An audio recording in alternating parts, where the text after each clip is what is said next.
Por eso también lo que Cristina dice respecto de los virreyes del fondo demuestra una ignorancia total de cómo fue la relación de Argentina con el fondo. El fondo nunca nos dictó las políticas, todo al contrario. Cuando lanzamos la convertibilidad y cuando comenzamos, por ejemplo, eliminamos las retenciones al sector agropecuario, el mismo día que lanzamos la convertibilidad, el fondo estaba totalmente opuesto a esas políticas. Recién cuando nuestras políticas dieron resultados, eliminamos la inflación, la economía empezó a recuperarse, el sector agropecuario tuvo una evolución impresionante, recién ahí el Fondo Monetario empezó a apoyar y a señalar a Argentina como una suerte de modelo. Pero todos los que conocen cuáles son las políticas del fondo saben que de ninguna manera el fondo hubiera apoyado la convertibilidad. Pero bueno, pero el fondo pidió muchas cosas, por ejemplo la ley de flexibilización laboral en los principios del gobierno de la Rúa. Digo, el fondo hizo muchas imposiciones. No, no, después el usted fondo... mismo dijo, después dejó caer a la Argentina el fondo. Sí, pero el fondo, la flexibilización laboral y todas esas reformas, esas había que hacerlas independientemente de que las pidiera o no el fondo, porque una economía no puede funcionar con regímenes laborales extraordinariamente rígidos. Si no, si tiene regímenes laborales extraordinariamente rígidos, después tiene que producir ajustes como los del año 2002, es decir, en base a un deterioro del salario real enorme por vía de una fuerte devaluación. Ahora, doctor, usted dice, se complotó parte del radicalismo con el peronismo. ¿Usted sigue pensando que hubo un golpe sin de duda, Duhalde? Sin duda, un golpe mucho más cruento, yo diría, y mucho más injusto que este que le atribuyen ahora a Franco en Paraguay. Por eso Cristina se rasga las vestiduras por el tema del golpe que supuestamente Franco y el Congreso le dieron a Lugo. Y en realidad acá hicieron un golpe, y un golpe lo hicieron para desorganizar totalmente la economía argentina en beneficio de algunos pocos. ¿A quiénes beneficiaron? A los que estaban fuertemente endeudados en dólares, que les transformaron esas deudas a pesos a costa de que desvalorizaron todos los ahorros de la gente que tenía legítimamente derecho a recuperar sus dólares, y después de esa tremenda transferencia de riqueza a favor de los que estaban fuertemente endeudados, bueno, después, durante un cierto tiempo, dieron aumentos de salario, claro, desde niveles bajísimos a los que habían llegado los sueldos, ¿no? Y tuvieron la suerte de que el precio de la soja se fue para arriba, el dólar cayó respecto al euro y respecto al real, y las tasas de interés se desplomaron en el mundo, y todo eso obviamente que ayudó a la Argentina. Pero lamentablemente Argentina desaprovechó una oportunidad que no se había dado en prácticamente 200 años. Una oportunidad que nos podría haber puesto entre los países más avanzados del mundo, no entre los más avanzados, pero sí de las economías emergentes, las más avanzadas, sin inflación. Hoy prácticamente hay pocos países que tienen inflación. Lamentablemente nosotros somos de los que más inflación tenemos. ¿Y a la Argentina en este momento con el gobierno de Cristina Kirchner le falta equipo económico, le faltan ideas, tiene mucho intervencionismo en la economía? Yo creo que le falta inteligencia al gobierno. Comenzando, yo creo que ella no entiende nada de nada y por supuesto no escucha a nadie que sepa de los temas de los que le tiene que hablar. Aparentemente no dialoga con nadie, o cualquier persona que le dice algo diferente a lo que ella quiere escuchar, directamente es dejada de lado o rechazada, ¿no? Porque si no nos explica cómo se cometen tantos errores, o cómo, por ejemplo, se atreve a decir que este es el gobierno más federalista de la historia, este es el gobierno más centralista de la historia, el gobierno más unitario de la historia.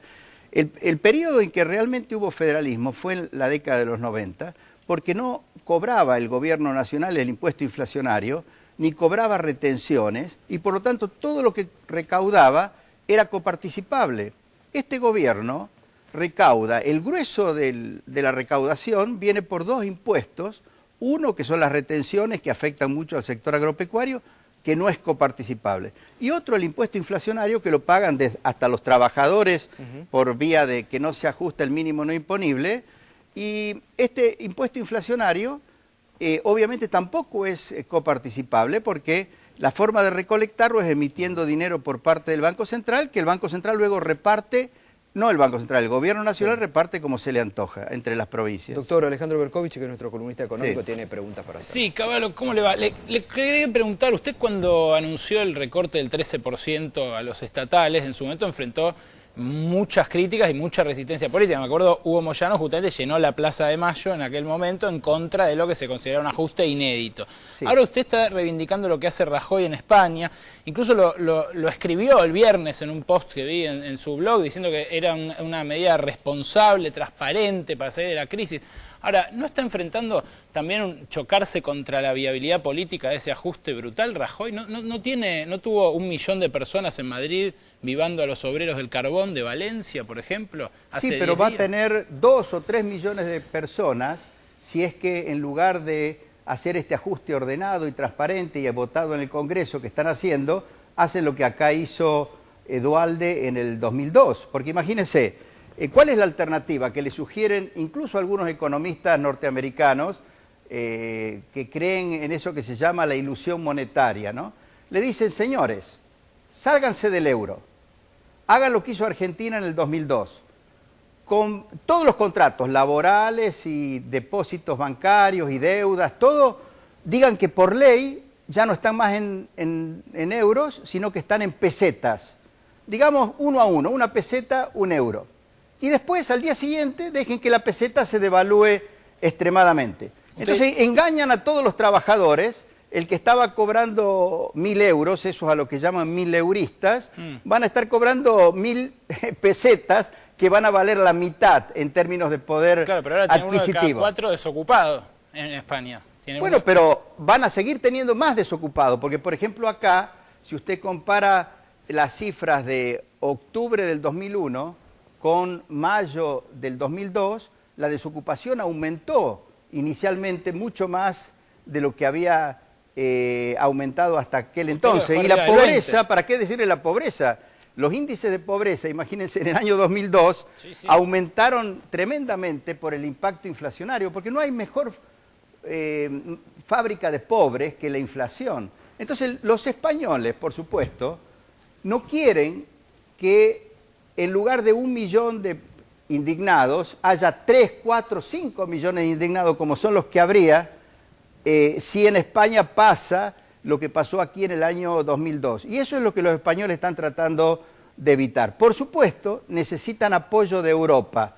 El Banco Central Europeo tendría que darles más financiamiento del que les está dando para que baje el costo financiero de España. Y además, yo les he sugerido una medida que han empezado a implementar en forma muy tímida. Ellos solamente han bajado un 1% a partir del 1 de enero del año próximo las contribuciones patronales a la seguridad social y 2% a partir del año 2014. Pues yo les dije, bajen 10 a 20%, o sea, bajen el costo laboral unitario sin afectar el salario de bolsillo del trabajador, como nosotros lo habíamos hecho. Como usted hizo acá, que después lo acusaron de desfinanciar. Claro, lo que pasa es que eso desfinancia después los ingresos de los futuros jubilados, ¿no? No, porque la recaudación pueden obtenerla por vía del IVA, del impuesto al valor agregado, y además, si es regresivo.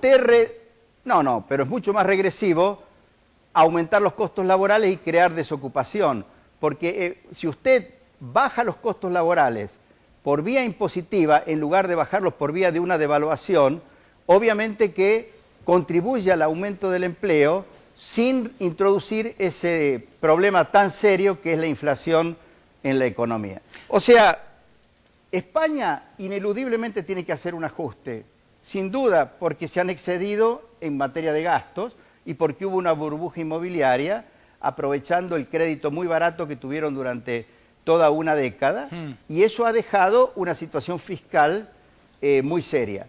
Entonces, hay dos formas, si es viable hacerlo, dos formas de hacer el ajuste. Una forma es la forma verdaderamente democrática, que es ir al Congreso, votar las leyes y hacer los ajustes Si, por supuesto, la gente afectada tiene razón en quejarse y eso debería llevar al gobierno a buscar que sea lo más equitativo posible ese ajuste.